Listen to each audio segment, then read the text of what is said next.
Sejam bem-vindos à terceira temporada do podcast da Japan House São Paulo.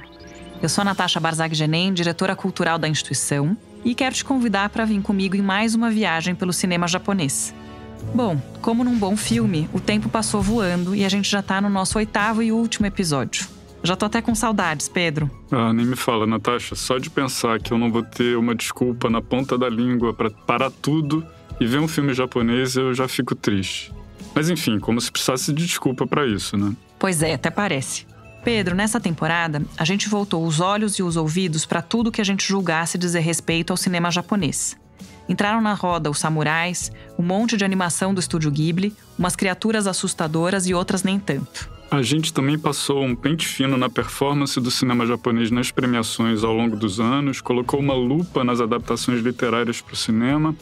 E no episódio passado, dedicamos um capítulo inteiro para falar sobre as mulheres no cinema japonês. Assunto não faltou.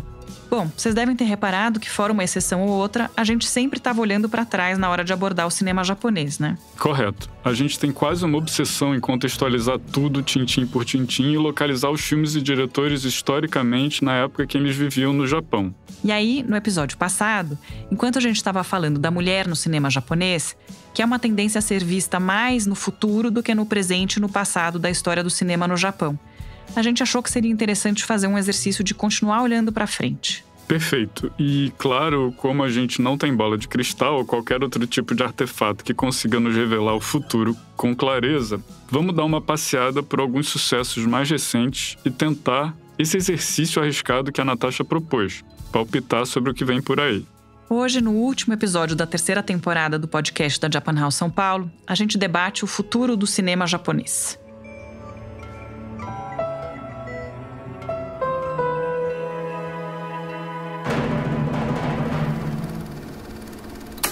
E aí, Pedro, por onde a gente começa? Eita, Natasha, você coloca esse abacaxi no meu colo, ainda quer que eu descasque?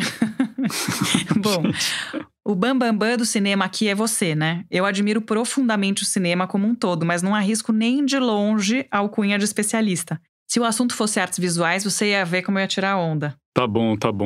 Você também tira onda no quesito argumentação.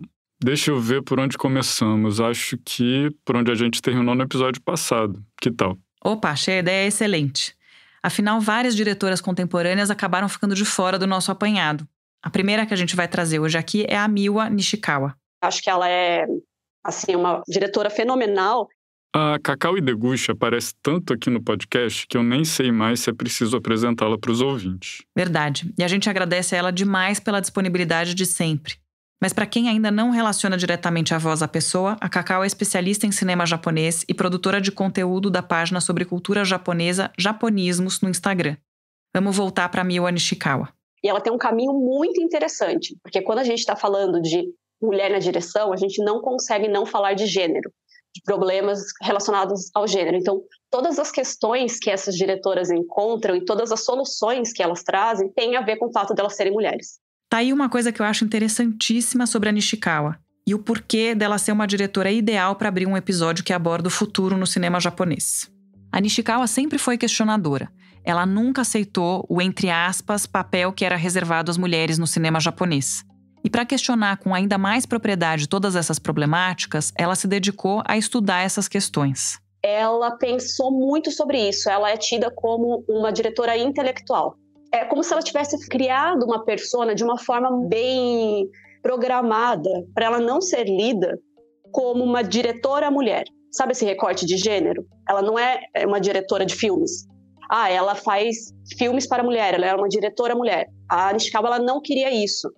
Então, quando ela vai criar a sua persona como uma diretora de cinema, e isso é bem interessante até das pessoas depois olharem, sempre que você for ver a biografia da Nishikawa, sempre vai estar escrito que ela é formada em Waseda, em literatura. Então, ela coloca ela num local de intelectualidade que ela quer marcar, desde o começo. Assim, eu estou fazendo isso, mas eu tenho um background, né, muito diferenciado. Eu não fiz um técnico de cinema e, sabe, não. Eu fiz uma universidade mesmo e com esse background que ela tem em literatura, ela faz questão de assinar os roteiros dela, ela pega os roteiros e transforma em livros, Os livros, né, que foram transformados dos roteiros ganharam prêmios de literatura. Então, você vai construindo uma questão de, olha, eu não estou fazendo filmes aqui de brinks, né? Eu estou pensando a respeito deles. Eu não tô fazendo filme aqui de brinks, foi ótimo, viu? E ela não tá mesmo. A Nishikawa, a gente pode dizer que ela segue um pouco a linha do Koreeda, que a gente já comentou tanto aqui anteriormente, mas com uma personalidade muito própria. Os filmes dela puxam um pouquinho mais pro lado do humor, e isso traz uma leveza que a gente não vê, por exemplo, nos filmes do Koreeda, e aliás, não vê muito no cinema japonês de uma forma geral. Muito bem observado, Pedro. A Nishikawa acabou influenciando uma nova geração inteira de jovens diretoras. Mas quem vai contar isso pra gente é a Juliana Trevisan, mestranda em psicologia e super fã de cinema japonês, que também apareceu no episódio passado.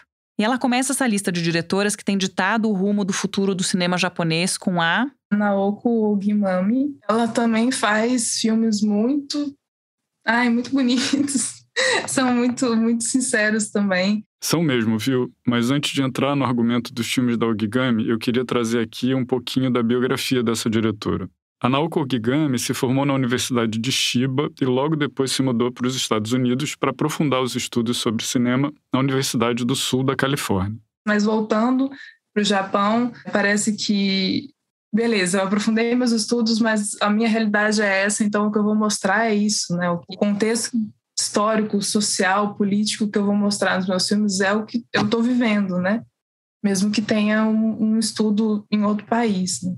Bom, dito e feito. De volta para casa, os filmes da Ogigami ganharam uma cara de Japão. Eles são bastante conhecidos por trazerem narrativas minimalistas, estrangeiros tentando lidar com lugares e realidades novas e também uma reverência ao espiritual. Mas, Natasha, como o assunto é futuro, a Juliana me lembrou de uma cineasta ainda mais jovem que a Ogigami, a Yoko Yamanaka.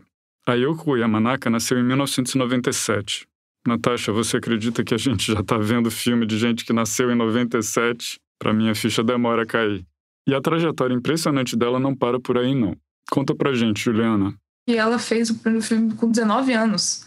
Então, uma pessoa que faz o primeiro filme com 19 anos, né, é uma coisa, assim, sensacional. Na verdade, eu queria conhecer mais a fundo como é que foi gravar esse filme, né? Porque foi um filme feito com $2.500, que eles gastaram 1/5 do valor para consertar um carro que bateu durante as filmagens. Então, foi feito com, sei lá, $2.000, assim, né? Um orçamento muito curto, que é o Amico, né, de 2017, e que traz essa coisa, né, de ter um tom cínico e autodepreciativo ali. Tem um pouco de comédia, né, e que aproxima a gente do filme. E tem uma coisa de ser meio Lady Bird mesmo, assim. Pelo jeito da protagonista falar as coisas, né, e se colocar ali. Eu fui pesquisar as últimas coisas que a Yamanaka lançou e, em 2019, foi lançado um filme dela que, traduzido para o inglês, saiu como See You on the Other Side. Aborda um relacionamento poligâmico entre 2 mulheres e um homem. Só por esse plot, a gente já tira que as mulheres estão tendo muito mais liberdade na direção de seus filmes no Japão. Ainda bem, né? Ainda bem, Natasha. E olha, eu vou driblar mais uma vez essa coisa de tentar adivinhar o futuro do cinema japonês e deixar essa responsa tanto para Cacau e Deguchi. Ouve só o que ela me disse. O que é o futuro agora para a mulher no Japão, né? É claro que é muito difícil de planejar. Eu vou falar então assim, que eu gostaria que fosse. Eu gostaria que de fato a gente conseguisse nos próximos anos, nas próximas décadas, ter essa abertura para as mulheres não terem medo de tratar de qualquer tema que elas queiram tratar e que não seja necessário você fazer todo o processo de se blindar para ser validado, para ser levado a sério. Né? Isso é um ponto principal. Eu acho que a diretora, a mulher, ela sofre isso no mundo todo. Com a internet já fica muito mais simples. Elas conseguem subir alguma coisa numa plataforma, elas conseguem fazer acordos direto com streams internacionais. Então, pode ser que no futuro, com essa facilidade, elas se apropriando dessa nova tecnologia, dessa nova possibilidade, nós, no exterior, consigamos ter mais acesso e conseguir validar, pelo menos fora, esse trabalho delas. Não sei se esse vai ser o futuro, mas é um futuro que acho que vislumbro que possa ser possível. Nossa, que assim seja. A gente vai amar assistir todas as possibilidades de filmes que as diretoras japonesas do futuro têm para nos oferecer. Eu fico animado só de pensar. E sabe, outra coisa que também me deixa animado há muito tempo? Quem conta é a Mikan, youtuber que a gente já ouviu aqui no podcast. Toda hora aparece uma matéria dizendo que Hayao Miyazaki saiu da aposentadoria, está fazendo um filme novo. E aí vira um negócio meio Pedro e o Lobo, sabe? De falarem toda hora e ninguém mais acreditar, ninguém mais levar a sério. Bom, eu não vou negar que se eu tivesse a idade do Miyazaki e a bela aposentadoria que ele deve ganhar, eu também ficaria enrolando de sair do meu bem bom para ir fazer mais um filme, né? Ainda mais depois de tanto clássico que esse homem já criou. Pois é, Natasha, e é engraçado que por mais que todo mundo já saiba que esse filme do Miyazaki está em produção, vira e mexe, algum site requenta o assunto como se fosse uma grande novidade. O Miyazaki já anunciou há anos que está fazendo esse filme, só não revelou quando vai ficar pronto. Parece a nossa roteirista quando o prazo aperta, né? Brincadeira, ela é ótima. Na maior parte das vezes. Nossa super roteirista. Mas voltemos a Mikan. Já faz um tempão que rolou esse anúncio de que ele saiu da aposentadoria e muitas vezes o que acontece é só que a mídia estadunidense, ocidental, brasileira, pega uma notícia sobre alguma novidade do filme que ele está fazendo agora e aí acham que a notícia que está embutida nisso é que ele está fazendo um filme novo, sendo que é um filme que está em desenvolvimento há anos. Sim, a gente sabe desde 2017 que está vindo aí um novo filme do Miyazaki. Então você pode imaginar que são quase 5 anos de ansiedade minha, da Mikan, de todo o resto do mundo que adora o estúdio Ghibli, né? Mas a animação é assim mesmo, demora muito tempo. Eu também tô super ansiosa, mas será que vocês não estão numa autoenganação? Claro que ia demorar. Não só porque fazer animação deve dar um trabalho do cão, mas vocês já viram como é o processo criativo do Miyazaki? Quem ainda não viu, eu recomendo jogar no Google assim que esse episódio acabar. Já até viraram meme por aí, uns frames retirados do documentário 10 anos com Hayao Miyazaki. Ele enrola, sai da mesa de desenho, fuma um cigarrinho, volta, encara o papel, procura algo para comer, fuma outro cigarrinho, enrola mais um pouco, enfim. Eu adoro esses frames do Miyazaki procrastinador. Um deles é inclusive a foto do nosso grupo no WhatsApp. Mas voltando ao filme inédito, que ainda está em produção, que seria, enfim, a despedida definitiva do diretor, a Mikan lembrou pra gente que esse papo do Miyazaki não é novidade. Ele faz essa ameaça de que o próximo vai ser o último filme desde 1999, com a Princesa Mononoke. Sim, o Hayao Miyazaki, ele vive anunciando que ele vai se desaposentar mesmo, isso é normal. Ele fala sempre, agora chega, agora não quero mais. Então, aí ele realmente dá uma parada, mas volta, porque artista é assim, né? Artista não se aposenta de verdade, né? Normalmente. Então, ele tá há alguns anos já fazendo esse filme que é a adaptação de um livro, que se chama Kimi tachi wa dou ikiru ka, que é Como Vocês Vivem, Como Vocês Podem Viver. Isso, Mikan. Ainda não tem tradução em português, mas o livro que inspirou o filme, do escritor Yoshino Genzaburo, foi traduzido para o inglês como How Do You Live? Em uma entrevista recente para o New York Times, o Miyazaki e o Toshio Suzuki, o produtor do estúdio Ghibli, falaram um pouco sobre o que a gente pode esperar desse retorno do diretor aos cinemas. A primeira coisa que a gente pode destacar é que vai ser em 2D. E ainda bem, não que eu seja totalmente purista, mas um filme de animação em 2D é bom demais. O último filme do Ghibli, aliás, O Aya e a Bruxa, dirigido pelo filho do Miyazaki, o Goro, foi o primeiro do estúdio filmado inteiramente em animação 3D. E aqui vale só uma diferenciação. Não é aquele 3D do óculos, o chamado 3D estereoscópico, ao qual a gente está habituado a falar aqui no Brasil. É o 3D técnica de animação mesmo, que dá volume aos personagens e cenários. Também prefiro em 2D, viu, Pedro? O estilo clássico Miyazaki. Mas de volta ao nosso roteiro, o produtor Toshio Suzuki contou na entrevista que o próximo filme do Miyazaki será como uma forma dele se despedir do netinho. Abre aspas. É a maneira dele dizer, o avô vai para o outro mundo, mas deixa esse filme para você. Fecha aspas. Que fofo, né? E que presentão de despedida. Muito lindo isso. E, Natasha, sobre o processo de produção do filme, o Suzuki explicou que o filme está todo sendo desenhado à mão por 60 animadores. Só para vocês terem noção, o meu amigo Totoro, primeiro sucesso do Miyazaki, contou com 8 animadores. Eu tenho certeza de que o resultado vai fazer valer a espera. E a Mikan também. Quando as pessoas fazem piada com isso, eu fico, nossa, mas por que vocês estão reclamando? É mais um filme do Hayao Miyazaki, é tudo que eu queria, sabe? Então eu fico bem feliz, na verdade, que ele desiste dos planos de aposentadoria. Ainda no tópico animação, Pedro, queria fazer uma aposta. Opa, diga. Eu acho que com a consolidação dos serviços de streaming, as animações japonesas que já alcançavam os jovens do mundo todo vão conseguir ir ainda mais longe. Eu vou te acompanhar nessa aposta, Natasha. Eu li no ano passado, numa entrevista do Koei Obara, o diretor de criação de anime da Netflix, que mais da metade da audiência da plataforma assistiu animes em 2021. A maior percentagem por país de assinantes que viam anime estava, claro, no Japão. Nada menos que 90% do público assistiu ao gênero. Tá vendo só? Em 2022, a plataforma anunciou o lançamento de 40 animes originais. 40! É animação à beça.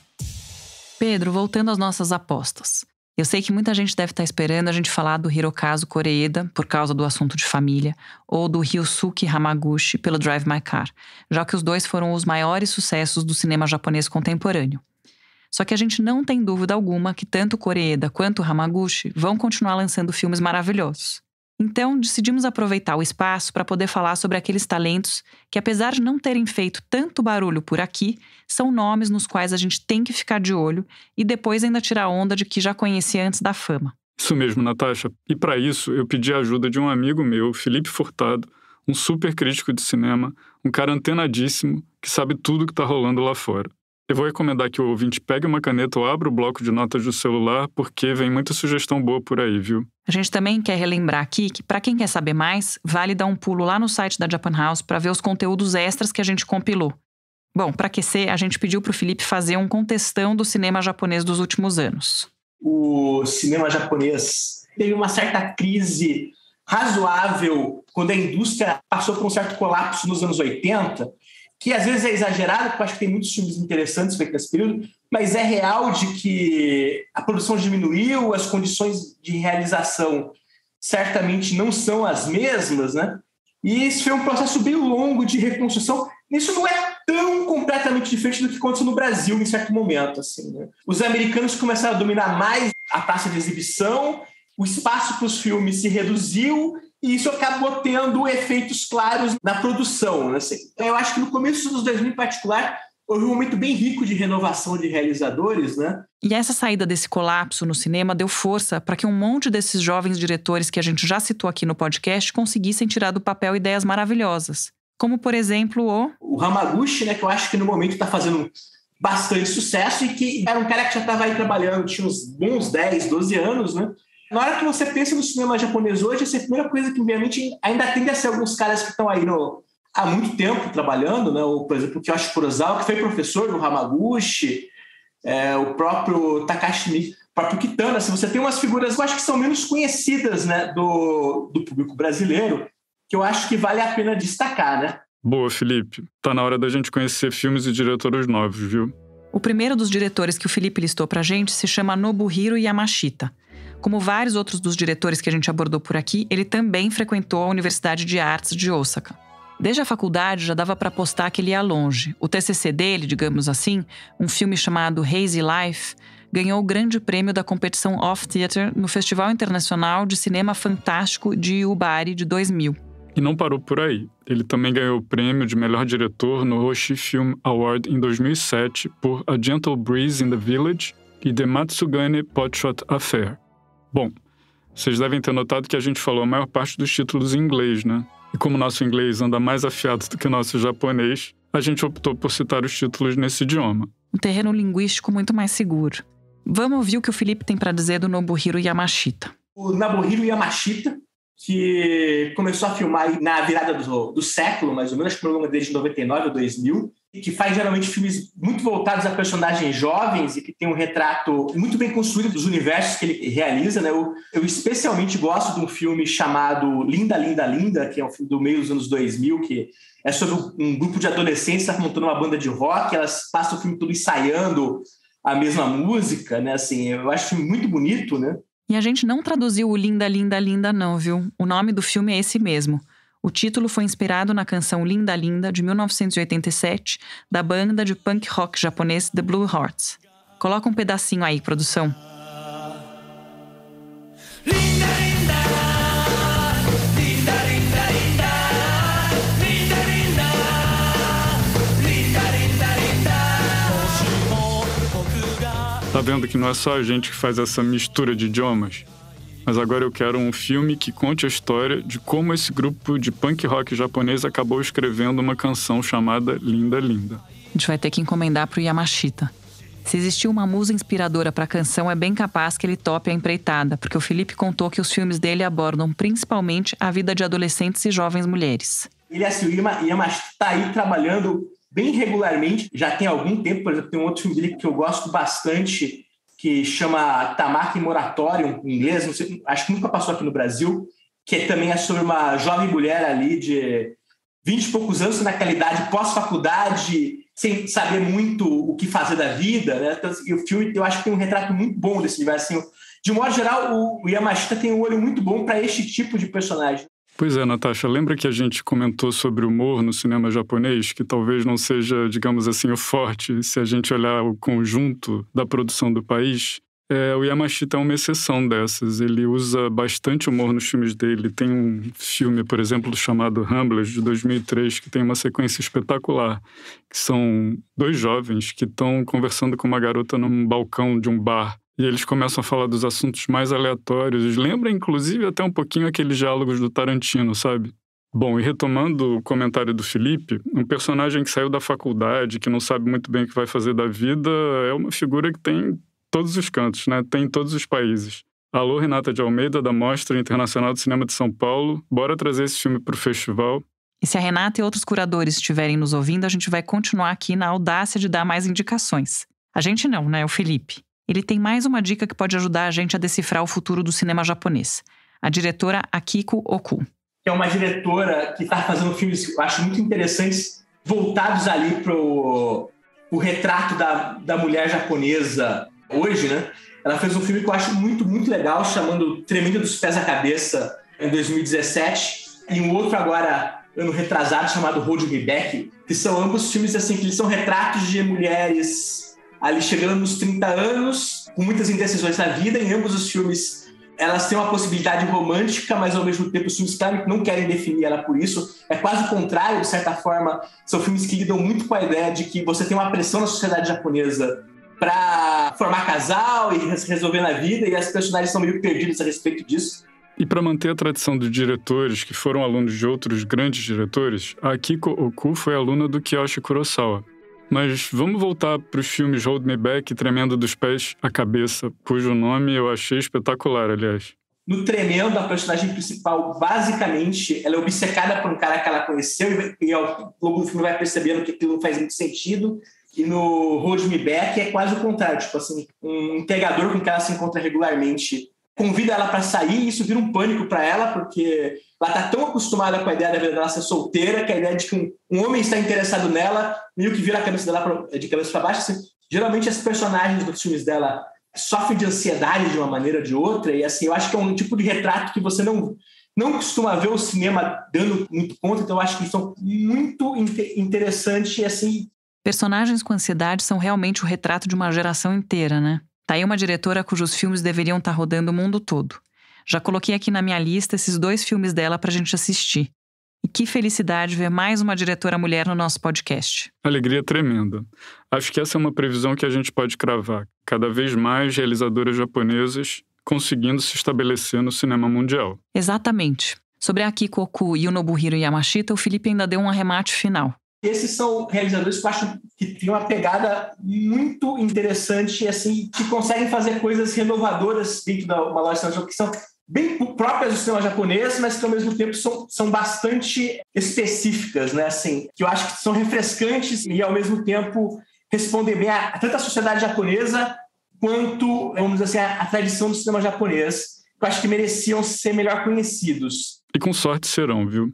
Natasha, eu acho que todos os filmes que a gente viu hoje, com exceção da animação do Miyazaki, que realmente foi uma previsão, ainda não foi lançado, todos eles mostram que as temáticas abordadas no cinema do Japão têm se modernizado junto com a própria sociedade japonesa. Total. Filmes com mulheres protagonistas não só nas telas, mas também por trás das câmeras. Personagens que são imperfeitos de acordo com o que a sociedade determina. Tem também as falhas de comunicação, que são tão presentes no nosso cotidiano e, ao mesmo tempo, tão contraditórias pelo fato de que estamos cada vez mais conectados. Um intercâmbio cultural, uma troca com o Ocidente muito mais explícita. E o interesse internacional no cinema do Japão, mas enfim, também em outras cinematografias orientais, num tipo de filme que vai além do estereótipo do que o Ocidente conhece. Natasha, acho que não tem como pensar no futuro do cinema japonês sem voltar a falar sobre o Koreeda. E nem adianta revirar o olho aí não, ouvinte. A gente já falou dele sim, disse no episódio que não ia falar mais nada sobre ele. Mas eu queria puxar o Koreeda para a roda por causa de uma reflexão que o Walter Salles trouxe para a gente no papo com ele. Eu já sei exatamente de que momento da conversa com o Walter você está falando. A gente estava conversando sobre o filme Assunto de Família, que garantiu ao Koreeda a Palma de Ouro em 2018. E aí o Walter sinalizou como não só esse, mas o restante dos filmes desse diretor acabam funcionando como um reflexo do próprio Japão contemporâneo. A maioria dos filmes do Koreeda trata da lenta decomposição das famílias japonesas hoje, que, na verdade, é um tema que Ozu, que é o grande mestre, por exemplo, do segundo período de ouro do cinema japonês, tratou de uma maneira extraordinária, com uma economia de meios, retomando sempre histórias na mesma cidade, sempre em Tóquio, né? Desde Tokyo Monogatari, com os mesmos atores. Então você vê naquele lento passar do tempo uma mudança não só comportamental, mas também uma mudança da própria questão identitária japonesa. O Koreeda refaz isso hoje, com instrumentos muito diferentes e com um grau talvez mais agudo devido às crises do próprio modelo de desenvolvimento japonês hoje. Mas o tema não é dissociado daquele que o Ozu desenvolvia com uma precisão assim, incrível nos anos 40, 50, 60, sabe? Essa é uma maneira de reformular constantemente a partir das mesmas bases, de se reinventar a partir da mesma temática. Um pouco como os templos de madeira são refeitos a cada 30, 40 anos, mas respeitando aquela arquitetura aí. Um cinema que, assim como os templos de madeira japoneses, é refeito por cima daquela estrutura que vinha antes, sempre com muito respeito. Acho que nem se a gente tivesse encomendado uma fala de conclusão, o Walter conseguiria encerrar melhor essa temporada do podcast da Japan House São Paulo. Pedro, foi um super prazer. Muito obrigada. Puxa, Natasha, eu agradeço demais. Foi uma super honra estar com vocês. Eu aprendi demais com todo mundo. Espero que a gente tenha feito muito ouvinte por aí sair em busca de pelo menos um dos filmes que a gente apresentou por aqui. Eu já tô super mal intencionada com uma lista interminável de filmes para ver. Além de agradecer muito o Pedro, queria agradecer muito todo mundo que ouviu a gente e um agradecimento especial a todo mundo que fez esse podcast sair do papel. O nome deles vem agora nos créditos. O podcast da Japan House São Paulo é uma produção da Rádio Novelo. A produtora roteirista é a Clara Helstab. A edição desse episódio é da Cláudia Holanda. O tratamento de roteiro é do Thiago Rogero e da Miyuki Teruya. A sonorização é da Júlia Matos e a mixagem é da Pipoca Sound. A música original é da Mari Romano. A estratégia de promoção é da Fecris Vasconcelos. Os conteúdos para redes sociais foram feitos pelo Tércio Sacol e pela Laura Ashley. A identidade visual é de Thiago Minoro. A coordenação da Japan House São Paulo é de Miyuki Teruya e o conteúdo digital da Japan House São Paulo é de Thelma Nakai e Júlia Casadei. No site da Japan House você encontra mais conteúdo a respeito dos filmes que a gente trouxe no programa.